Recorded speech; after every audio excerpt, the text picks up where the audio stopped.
Hello guys, ఈరోజు మనం Pulsar N160 బైక్కి LED ఇండికేటర్స్ని change చేయబోతున్నాం అనమాట. సో గైస్, నేను నా పల్సర్ N160 బైక్ అయితే ఎల్ఈడి ఇండికేటర్లు అయితే ఆర్డర్ పెట్టాను. మనకేంటంటే మామూలుగా హాలోజన్ ఇండికేటర్స్ ఇచ్చారు దానికి. అదే మనకు టాప్ ఎండ్లో చూసినట్టయితే ఎల్ఈడి ఇండికేటర్లు ఇచ్చారనమాట.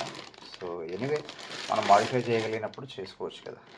సో దాని కొరకు నేను అయితే ఆర్డర్ పెట్టాను అనమాట. దీన్ని నేను అమెజాన్లో తీసుకున్నాను. పర్చేస్ లింక్ కూడా డిస్క్రిప్షన్లో ఇస్తాను.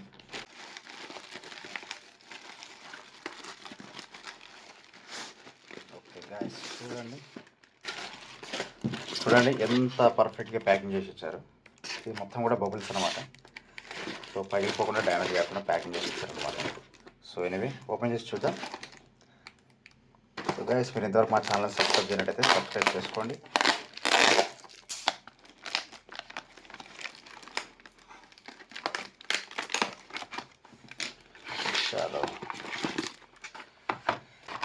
ఓకే, చూస్తున్నారు కదా, టోటల్గా 4 ఇండికేటర్స్ అయితే ఆర్డర్ పెట్టాను.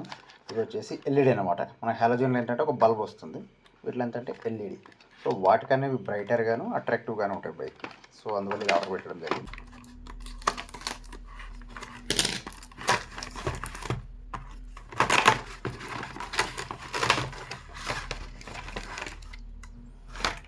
చూస్తున్నారు కదా, ఈ టైప్లో ఉంటుందన్నమాట. సో గైస్, గుర్తుంచుకోండి, ఈ ఇండికేటర్తో పాటు వచ్చిన ఈ పిన్స్ ఏవైతే ఉన్నాయో ఇవి మన N160 బైక్ అయితే సెట్ అవ్వు. కాబట్టి ఈ కేబుల్ని మధ్యలో కట్ చేసేసి పాత ఇండికేటర్ యొక్క కేబుల్తో కనెక్ట్ చేస్తారనమాట. సో గైస్ చూడండి, ముందు వచ్చేసి ఇలా ఉండేది ఇండికేటర్. మనము ఈ ఎల్ఈడి ఇండికేటర్స్ ఫిక్స్ చేసిన తర్వాత లుక్ ఎలా ఉందో చూడండి. సో గైస్ చూడండి, సైజ్ కూడా ఎంత తేడా ఉందో. అండ్ గ్లో చూడండి, చాలా ఎక్కువ వస్తుంది. ఇలాంటి ఇండికేటర్తో పోల్చినట్టయితే దాని గ్లో వచ్చేసి చాలా ఎక్కువ ఉంది. చూడండి, పూర్తిగా చేంజ్ చేశాక సైజు కూడా చిన్నగా ఉంటుంది, బయటికి కనిపించినట్టుగా ఉంటుందన్నమాట సైజు వచ్చేసి. అదే గ్యాస్ గుర్తుంచుకోండి, వీటిని మనము షోరూంలో ఫిక్స్ చేయమంటే చేయరు. ఎందుకంటే ఇన్సూరెన్స్ క్లెయిమ్ చేసుకోవడానికి మీకు ఇబ్బంది అవుతుందని చెప్పేసి వాళ్ళు రిస్క్ తీసుకోరు. కాబట్టి మనమే బయట ఇలా చేయించుకోవాల్సి ఉంటుందన్నమాట. ఇది వచ్చేసి అమెజాన్లో నాకు 570 అలా పడింది. నేను మీకు డిస్క్రిప్షన్లో లింక్ ఇస్తాను, అక్కడి నుంచి మీరు దీన్ని బై చేయొచ్చు. వీడియో నచ్చితే లైక్ చేసి సబ్స్క్రైబ్ చేయండి.